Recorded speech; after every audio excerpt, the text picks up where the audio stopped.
नमस्कार, मेरा नाम मुकेश, आपका इस ऑनलाइन क्लास में स्वागत है। आज हमारी पर्यावरण की क्लास है जो एमपी टेट, सी टेट, जितने भी स्टेट में शिक्षक पात्रता संबंधी पेपर होते हैं वर्ग 3 के, उनकी आज क्लास है। इससे पहले अपन 4 क्लास अपलोड कर चुके हैं और फेसबुक पेज पर भी लाइव चल चुकी हैं और यूट्यूब चैनल पर भी आपको वो चारों क्लास मिल जाएगी। ये अपनी 5वीं क्लास है। ये क्वेश्चन अपने रोग से रिलेटेड जितने रोग डिसीजेज होते हैं, रोग होते हैं, उनसे संबंधित सारे क्वेश्चनों का कलेक्शन किया था विद वर्गीकरण के। उसमें कौन सा ऑप्शन सही है तो क्यों है, सारा क्वेश्चनों को हमने डिटेल में समझाया। तो उससे पहले अपन इससे 4 क्लास में वो क्वेश्चन कर चुके थे। इससे पहले वाली जो क्लास स्टॉप हुई थी अपनी 30 क्वेश्चन तक स्टॉप हुई थी, उससे आगे का अपन 31 से क्वेश्चन को सॉल्व करेंगे। ठीक है, तो आज अपना देख 31 वाले क्वेश्चन से अपन देखेंगे और इसको अपन बोर्ड पे मैं उसका आंसर लिखता जाऊंगा। तो इस तरह से अपन इसको करेंगे। तो देखो, सबसे पहला अपना क्वेश्चन है 31 वाला। तो देखो 31, 32, 33, 34, 35 यानी 31, 32, 33, 34, 35, 31, 31 वाला क्वेश्चन देखो। व्यक्तिगत स्वच्छता के अंतर्गत क्या आता है? देखो, व्यक्तिगत स्वच्छता के अंतर्गत क्या आता है ये अपने क्वेश्चन में दिया हुआ है। तो देखो, व्यक्तिगत स्वच्छता के अंतर्गत क्या आता है? सबसे पहले अपना ऑप्शन ले लेते हैं डी, वृक्षारोपण करना। वृक्षारोपण सार्वजनिक हो जाता है। और विद्यालय प्रांगण की, सी ऑप्शन है कि विद्यालय प्रांगण की सफाई भी सार्वजनिक के अंतर्गत आती है। कूड़े का सही जगह निस्तारण करना भी ये अपने सार्वजनिक पर अपने को सिखाया जाता है कि कूड़े का सही जगह निस्तारण करना चाहिए। लेकिन प्रतिदिन स्नान करना ये अपना व्यक्तिगत स्वच्छता के अंतर्गत आता है। तो अपना कौन सा आंसर हो जाएगा इसमें? अपना 31 का ए वाला ऑप्शन सही होगा। ठीक है, तो ये अपना 31 वाला आंसर है। इसी तरह अपन 32 का क्वेश्चन देखो बोर्ड पर। क्या लगा? विश्व शौचालय दिवस कब मनाया जाता है? विश्व शौचालय दिवस कब मनाया जाता है? तो देखो, 19 अप्रैल को मनाया जाता है या 19 जून को मनाया जाता है, 19 अगस्त को मनाया जाता है। डी वाला ऑप्शन है 19 नवंबर को। अपना सही आंसर कौन सा है वो अपन को चेक करना है। तो देखो, विश्व शौचालय दिवस कब मनाया जाता है आप देखिए और कमेंट्स बॉक्स में लिखिएगा कौन सा आंसर सही है। आपको 15 सेकंड का समय दिया जा रहा है।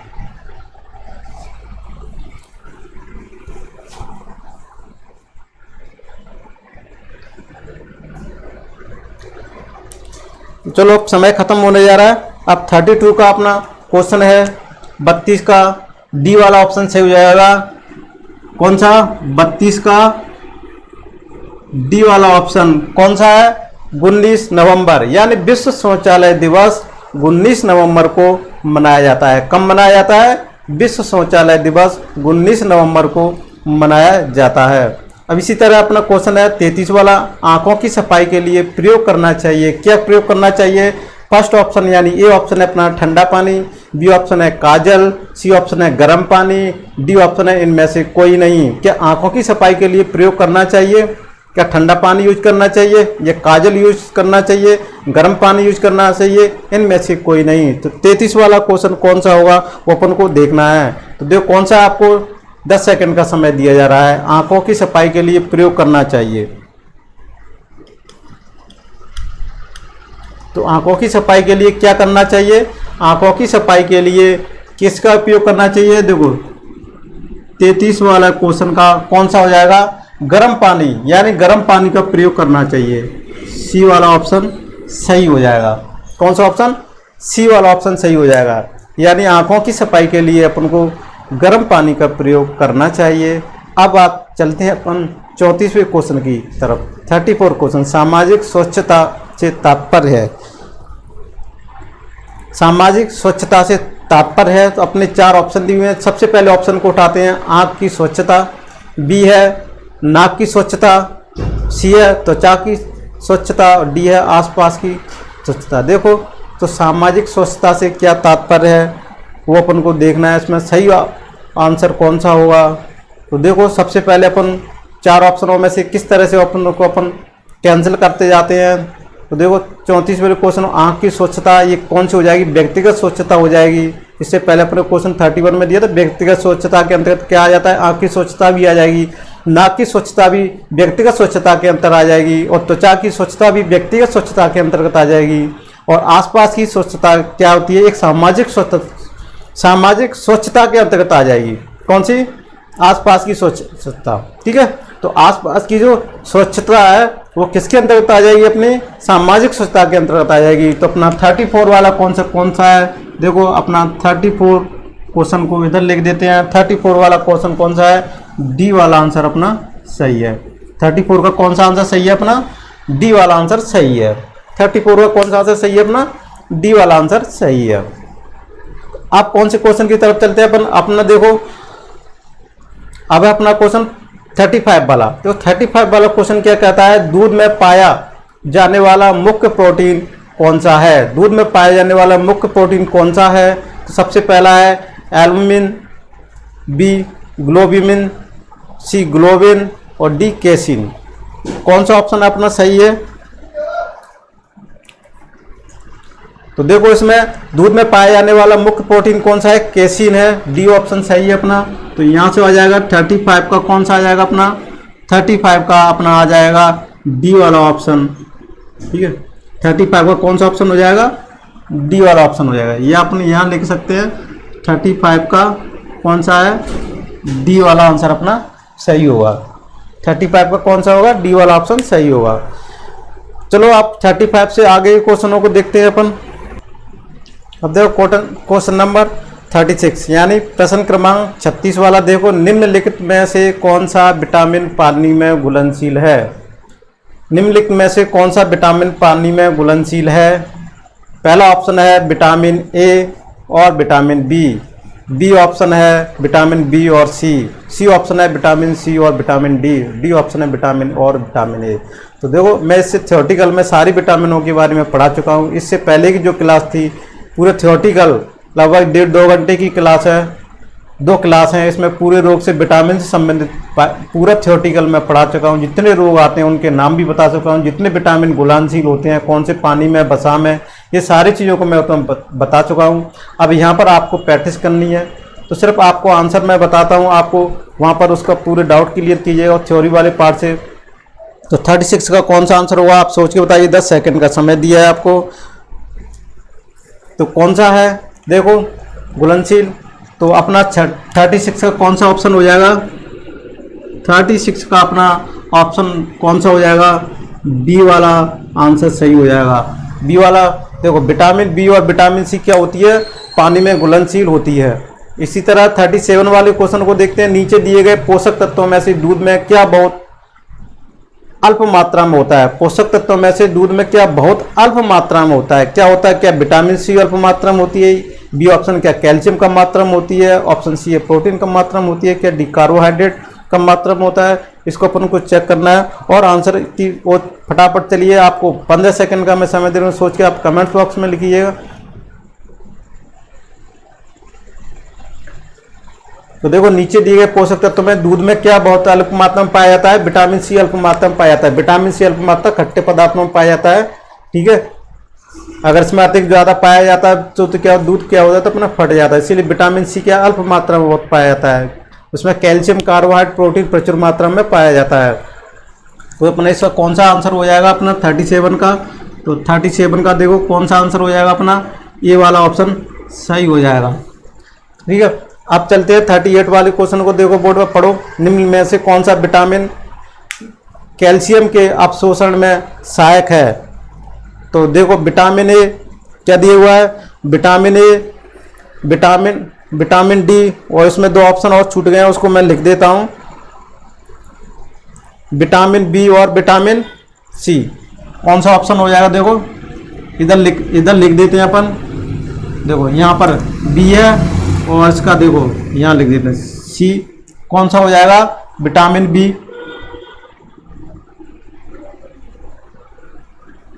विटामिन बी, और डी वाला ऑप्शन कौन सा हो जाएगा, विटामिन सी।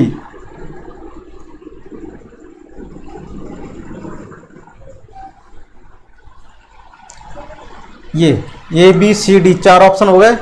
या निम्न में से कौन सा विटामिन कैल्शियम के अवशोषण में सहायक है, vitamin A, vitamin D, vitamin B और विटामिन सी। कौन सा ऑप्शन सही है इसमें, 38 वाले 15 सेकंड दिए आपको।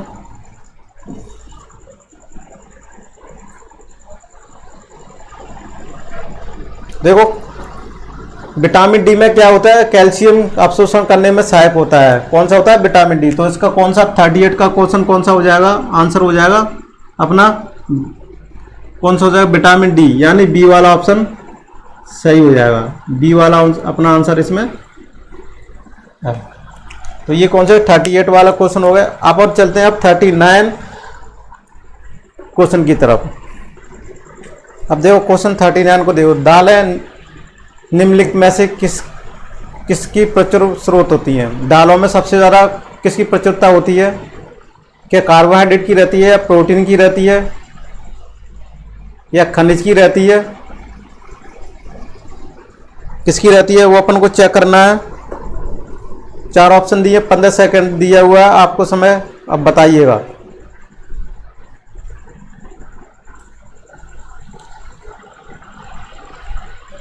दालें निम्न में से किसकी प्रचुर स्रोत होती हैं, कार्बोहाइड्रेट, प्रोटीन्स, खनिज, विटामिन। 39 का आंसर कौन सा हो जाएगा अपना, देखो 39 का आंसर कौन सा होगा वो अपन को देखना है। 39 का आंसर कौन सा हो जाएगा अपना, देखो 39 का होगा प्रोटीन्स। दालों में क्या पाया जाता है, प्रोटीन्स पाया जाता है, तो अपना बी वाला ऑप्शन सही हो जाएगा। अब 40 वाले क्वेश्चन की तरफ चलते हैं और उसके आंसर की तरफ चलते हैं। क्या होगा, 40 वाले क्वेश्चन को पढ़ो। विटामिन ए को के नाम से भी जाना जाता है थायमिन, राइबोफ्लेविन, रेटिनॉल और कैल्शिफेरॉल। विटामिन ए का किस नाम से भी जाना जाता है, तो कौन सा ऑप्शन में सही है। मैं इसमें सारे वैज्ञानिक रासायनिक नाम विटामिनों के बता चुका हूं। तो देखो 40 का कौन सा आंसर सही होगा अपना, तो देखो विटामिन ए को रेटिनॉल के नाम से भी जाना जाता है, तो अपना कौन सा ऑप्शन हो जाएगा, सी वाला हो जाएगा। अब 41 की क्वेश्चन की तरफ चलते हैं। डॉट्स नामक इलाज किस बीमारी के लिए किया जाता है, डॉट्स नामक इलाज किस बीमारी के लिए किया जाता है, पोलियो के लिए, एड्स के लिए, हेपेटाइटिस के लिए या क्षय रोग के लिए। 41 वाले क्वेश्चन है, 10 सेकंड है, आपको सोच के बताइए कौन सा आंसर आपका सही होगा। कमेंट्स बॉक्स में जरूर फास्ट लिखिएगा जिससे मैं चेक कर सकूं 41 का कौन सा होगा। देखो डॉट्स 41 में क्या होता है, डॉट्स नामक इलाज किस बीमारी के लिए किया जाता है, क्षय रोग के लिए किया जाता है। 41 का क्या हो जाएगा अपना आंसर, डी वाला हो जाएगा। अब कौन सा हो गया 41, 42 की चले। ये वाला शब्द से आप क्या समझते हैं, पश्चिमी अफ्रीका में एक विषाणु रोग प्रकोप है या बांग्लादेश में विषाणु रोग प्रकोप है, ISIS द्वारा विनाश किया गया सीरिया का एक शहर है, या डी कोई भी विकल्प सही नहीं है। 42 क्वेश्चन को देखो, 10 सेकंड आपके लिए समय दिया हुआ है। तो इबोला शब्द से आप क्या समझते हैं, इबोला क्या हुआ था, पश्चिमी अफ्रीका में एक विषाणु रोग प्रकोप हुआ था जिसको नाम दिया गया था इबोला। मैं थ्योरेटिकल में जो क्लास मेरी दोस्त से हो चुकी है, मैं उसके बारे में पूरा इबोला के बारे में पढ़ा चुका हूँ। आप वहाँ पर मेरी क्लास को देखिएगा यूट्यूब पर, और फेसबुक पेज पर भी मेरी वो क्लास आपको मिल जाएगी। तो वहाँ से आप पूरे डिटेल में इबोला के बारे में पढ़िएगा, ठीक है। तो अपना कौन सा आंसर हो जाएगा, 42 का अपना आंसर हो जाएगा, ये वाला आंसर अपना सही हो जाएगा। अब अपन चलते हैं 43 के। अगर कचरा पीने के पानी में मिल जाए तो कौन सी बीमारी फैलेगी, स्कर्वी फैलेगी या टाइफाइड फैलेगी या मलेरिया फैलेगी या एनीमिया फैलेगी। कौन सा ऑप्शन है 43 वाला, देखो 43 वाला। अगर कचरे में पानी मिल जाए, यार कचरा पानी में मिल जाए तो कौन सी बीमारी होगी, स्कर्वी नहीं फैलेगी, ये विटामिन की कमी के कारण फैलता है, मलेरिया मच्छर के कारण फैलता है, एनीमिया खून के कारण फैलता है, डी ऑप्शन एनीमिया, ठीक है। तो टाइफाइड क्या होता है, टाइफाइड गंदे पानी से फैलता है। टाइफाइड क्या होता है, अगर कचरा पानी में मिल जाए तो 43 का कौन सा हो जाएगा, 43 वाला ऑप्शन बी वाला अपना ऑप्शन सही होगा, टाइफाइड फैलता है। अब देखो 44 वाला क्वेश्चन है, BCG का टीका किसके संरक्षण के लिए उपयोग होता है। मैं थ्योरेटिकल पार्ट में पूरे जितने टीके होते हैं उसमें पूरे टीके बता चुका हूँ, सबका कितना टाइम पीरियड कब कब लगाया जाता है, किस रोग के लिए कौन सा टीका काम में आता है, वो सारी चीज़ें मैं थ्योरेटिकल क्लास में बता चुका हूँ। वहाँ पर उस मेरी क्लास को कृपया करके जरूर क्लास को देखिएगा। तो BCG का टीका यहाँ पे पैटिस के लिए, अपना पैटिस क्वेश्चन के लिए आपको कितना आंसर, कितना जो पढ़ा है उसको कितना याद रख पाए उसके लिए है। यहाँ मैं अगर पूरा डिस्क्रिप्शन हर क्वेश्चन का देता रहा तो लंबी क्लास हो जाएगी, वो डिस्क्रिप्शन में आप थ्योरेटिकल में दे चुका हूँ, तो यहाँ पर देने की जरूरत नहीं है। यहाँ पर सिर्फ एक टेस्ट समझो या एक पैटिस के लिए क्वेश्चन है। BCG का टीका किसके संरक्षण के लिए होता है, नंबर 1 गलफेड, नंबर 2 क्षय रोग, और C है कुष्ठ रोग, और D है अपना टिटनेस। कौन सा ऑप्शन सही है 44 वाला। तो देखो 44 वाला क्वेश्चन कौन सा है, क्षय रोग। BCG का टीका किसके लिए लगाया जाता है, क्षय रोग के लिए लगाया जाता है। तो 44 का अपना कौन सा आंसर होगा, बी वाला आंसर सही होगा।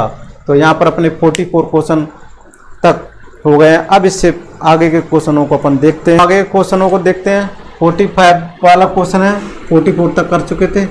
45 वाला क्वेश्चन देखो बोर्ड पे, उसको पढ़ो, आंसर दीजिएगा। 45 वाला क्वेश्चन क्या कहता है, देखो मस्तिष्क ज्वर नामक रोग निम्नलिखित में से किसके कारण होता है। मस्तिष्क ज्वर नामक रोग निम्नलिखित में से किसके कारण होता है, क्या मक्खियों के कारण होता है, या जीवाणु के कारण होता है, या वायरस के कारण होता है, या तिल चट्टे के कारण होता है। मस्तिष्क ज्वर नामक रोग किस निम्नलिखित में से किसके कारण होता है, वो अपन को देखना। 10 सेकंड का समय दे रहा हूं मैं आपके लिए। मस्तिष्क ज्वर देखो मक्खियों से तो होता नहीं है, जीवाणुओं से भी नहीं होता, तिल चट्टे से भी नहीं होता है। मस्तिष्क ज्वर क्या है, वायरस भी के कारण होता है। तो अपना कौन सा ऑप्शन सही हो जाएगा, वायरस के कारण। 45 का अपना ऑप्शन कौन सा है, 45 ऑप्शन वायरस सी। अब 46 वाले क्वेश्चन की तरफ चलते हैं। 46 क्वेश्चन को पढ़ो ध्यान से और बताओ 46 क्वेश्चन क्या कहता है। रिंग वर्म नामक बीमारी किसके कारण होती है। रिंग वर्म नामक बीमारी कवक के कारण होती है, बैक्टीरिया के कारण होती है, वायरस के कारण होती है, मक्खियों के कारण होती है। तो 46 वाले क्वेश्चन कौन सा इसमें आएगा, डेडस वाले में कौन सा ऑप्शन सही होगा, रिंग वर्म नामक बीमारी। 10 सेकंड का समय है। देखो रिंग वर्म नामक बीमारी किसके कारण है, 4 ऑप्शन है, आपने आंसर दे दिया होगा। तो मैं अब इसके आंसर की तरफ चलता हूं। तो ये है रिंग वर्म किसके कवक के कारण होता है, तो ये वाला ऑप्शन अपना सही है। अब 47 वाला क्वेश्चन देखो, निम्नलिखित रोग में से कौन सा रोग पानी के प्रदूषण द्वारा नहीं फैलता है। हैजा, टाइफाइड, दमा, दस्त। निम्नलिखित रोगों में से कौन सा रोग पानी के प्रदूषण द्वारा नहीं फैलता है। देखो इसमें से क्या होता है, निम्न में कौन सा रोग पानी के प्रदूषण से नहीं फैलता है। पानी के प्रदूषण से कौन सा नहीं फैलता है, देखो टाइफाइड पानी के प्रदूषण से फैलता है, दस्त भी फैलता है, और हैजा भी फैलता है, और शायद दमा नहीं फैलता है। तो अपना 47 का कौन सा आंसर सही हो जाएगा, सी हो जाएगा। अब 48 की क्वेश्चन की तरफ चलते हैं। आयोडीन की कमी के कारण कौन सा रोग हो जाता है, ये तो आपको सभी को पता है, शुरू से आप पढ़ते आ रहे हैं, कक्षा 3, 4, 5 पर्यावरण की क्लास में से आप पढ़ते आ रहे हैं। तो ये तो आपको ही बता देगा, आयोडीन की कमी के कारण कौन सा रोग हो जाता है। रिकेटस होता है, स्कर्वी हो जाता है, घेंगा रोग होता है, विकास का रुकना होता है। कौन सा आंसर होता है, आप 5 सेकंड देता हूँ इसके लिए। तो देखो सबसे पहले देखें आयोडीन की कमी के कारण कौन सा होता है, घेंगा रोग हो जाता है, सी। जिसके गलफड़े में यहाँ पर एक ग्रंथि होती है, ये सूज जाती है, यहाँ पर इतना मोटा वो हो जाता है, दिखने लगता है इतना बहुत सारा। तो आयोडीन की कमी के कारण क्या होता है, इसलिए अपन नमक को क्या कहते हैं, आयोडाइज नमक होना चाहिए, आयोडीन। इसलिए जो पैकेट आते हैं उसमें आयोडीन युक्त नमक पाया जाता है, इसलिए खड़ा जो नमक आता है ना उसको नहीं खाना चाहिए अपने, जिसमें आयोडीन की मात्रा ज़्यादा हो उस नमक का अपने यूज करना चाहिए। तो अपना कौन सा ऑप्शन हो, 48 का कौन सा आंसर सही है, सही है घेंगा रोग। अब 49 क्वेश्चन की तरफ चलते हैं। प्लाज्मोडियम जाति के परजीव के किसके कारण होते हैं, पेचिस, मलेरिया, चेचक, हार्पिस। 4 ऑप्शन दिए हुए हैं। प्लाज्मोडियम जाति के परजीवी के कारण क्या होता है, 49 वाला क्वेश्चन है, इसको देखिए। तो किसके कारण होता है 49 वाला, पेचिस, मलेरिया। देखो ये प्लाज्मोडियम जाति के परजीवी के कारण क्या होता है, मलेरिया बुखार हो जाता है, ये मैं बता चुका हूँ। तो 49 वाला कौन सा ऑप्शन हो जाएगा, 49 वाला बी ऑप्शन हो जाएगा अपना, ठीक है। अब 50 वाले क्वेश्चन की तरफ चलते हैं। संक्रमित व्यक्ति के HIV एड्स निम्नलिखित के माध्यम से फैलता है। क्या संक्रमित व्यक्ति के HIV एड्स निम्नलिखित के माध्यम से फैलता है, थूक और लार के थ्रू फैलता है, पसीने के द्वारा फैलता है, क्या वस्त्र के द्वारा फैलता है, या सिरिंज के द्वारा फैलता है। किसके माध्यम से फैलता है वो अपन को देखना है। तो देखो, तो थूक और लार तो नहीं फैलता, पसीने से भी नहीं फैलता, वस्त्र नहीं फैलता, तो किसी सिरिंज के द्वारा जो इंजेक्ट किए जाते हैं, इंजेक्शन जो डॉक्टर लगाया जाता है, अगर किसी संक्रमित व्यक्ति को उस इंजेक्शन का यूज करके अगर दूसरे मरीज को उसी इंजेक्शन का यूज किया जाए, सिरिंज का यूज किया जाए, तो उसमें HIV पॉजिटिव। इसलिए आप डिस्पोजल सिरिंज का यूज आजकल होने लगा है। तो इसलिए अपना कौन सा ऑप्शन है 50 वाला, 50 का कौन सा ऑप्शन है, डी वाला ऑप्शन सही है। तो अपने 50 क्वेश्चंस हो गए। इसके आगे और क्वेश्चंस देख लेते हैं कौन से क्वेश्चंस हैं 50 के बाद। तो देखो 51 वाला क्वेश्चन, ये लास्ट क्वेश्चन है, उसको ध्यान से पढ़ो। 15 सेकंड है जब तक आपको इसका आंसर क्या होगा वो बताइएगा। 51 है, मलेरिया किस मादा मच्छर के काटने से फैलता है। मैं थ्योरेटिकल में पूरे होता है, मेरे जो थ्योरेटिकल में पढ़ा चुका हूँ उससे बाहर कोई क्वेश्चन नहीं गया होगा। आप अगर थ्योरेटिकल वाली जो मेरी क्लास पर्यावरण की आपने अटेंड की होगी तो आप ये 51 वाले जो क्वेश्चन किए हैं, इससे पहले 51 और क्वेश्चन किए थे मैंने, तो इसमें से लगभग अपने 100 लगभग क्वेश्चन हो गए। आप इसको फटाफट बिना आँख नीचे आपको, अगर मेरी थ्योरेटिकल क्लास ली है तो पूरे क्वेश्चन उसी में से मैंने आपको ऑब्जेक्ट टाइप बनाए हुए हैं। तो मलेरिया किस मादा मच्छर के काटने से फैलता है उसमें मैंने बताया भी है, एनोफिलीज, एडिस, क्लूलैक्स और प्रोक्स सभी। तो 51 वाला कौन सा हो जाएगा, मलेरिया किस मादा मच्छर के कारण होता है, एनोफिलीज के कारण से होता है। तो 51 वाला क्वेश्चन कौन सा हो जाएगा, 51 वाले क्वेश्चन का आंसर अपना होगा ये वाला ऑप्शन सही हो जाएगा। तो ये अपने क्वेश्चन आज 51 तक थे। इससे पहले अपन 30 क्वेश्चन कर चुके थे, उससे पहले की क्लास में और 3 क्लास और हो गई थी। तो अपनी ये लगभग 5वीं क्लास थी जो इसमें ऑब्जेक्ट टाइप अपने किए थे। तो मैं आशा करता हूँ आपको ये वीडियो कैसा लगा, और कृपया करके इस वीडियो को आप ज़्यादा से ज़्यादा शेयर कीजिएगा, लाइक सब्सक्राइब करना ना भूलिएगा। अगर आप मेरे यूट्यूब चैनल पर और फेसबुक पेज पर हैं तो उसको लाइक कीजिएगा, और अगर आप यूट्यूब चैनल पर नए हैं तो कृपया करके इसको सब्सक्राइब करना ना भूलिएगा, जिससे आपको मैं कोई भी क्लास मैं इस पर अपलोड करूँगा या लाइव होगी तो आपको नोटिफिकेशन के थ्रू मिल जाएगी, आपकी कोई भी क्लास मिस नहीं होगी। इसलिए आप नोटिफिकेशन वाले बेल जो आइकन बना होगा ना उसको आप ज़रूर प्रेस कर लीजिएगा, जिससे क्या होगा कोई भी क्लास मेरी जो डलेगी आपको मिस नहीं होगी, आपको नोटिफिकेशन के मोबाइल में आपको मिल जाएगी। और कृपया करके आपसे रिक्वेस्ट है कि इस वीडियो को ज़्यादा से ज़्यादा शेयर कीजिए, जिससे बेचारे गरीब लोग हैं जो पढ़ाई नहीं कर पाते, अपने फीस दे के सिटियों में नहीं रह पाते, जो ग्रामीण में लोग ज़्यादातर रहते हैं, वो ज़्यादा से ज़्यादा मेरे क्लास का फ़ायदा उठा सके। ये फ्री ऑफ कॉस्ट क्लास है। जो MP टेट जो वर्ग 3 के लिए MP में तैयारी कर रहे हैं उनकी एग्ज़ाम होने वाली है अगले महीने का, जो एग्ज़ाम व्यापम ने घोषित किया है, तो इसके लिए मैं क्लास बनाई गई है। पर्यावरण MP टेट C टेट सब क्लासों में पर्यावरण के लिए जितने भी स्टेट में आए हुए सारे क्वेश्चनों का मैंने कलेक्शन किया था। जितने स्टेट राज्यों में जो क्वेश्चन आए हुए हैं पर्यावरण में शिक्षक पात्रता परीक्षा के सारे क्वेश्चनों को मैंने कलेक्शन करके आपको मैं प्रोवाइड करा दूँ। Thank you for watching this video.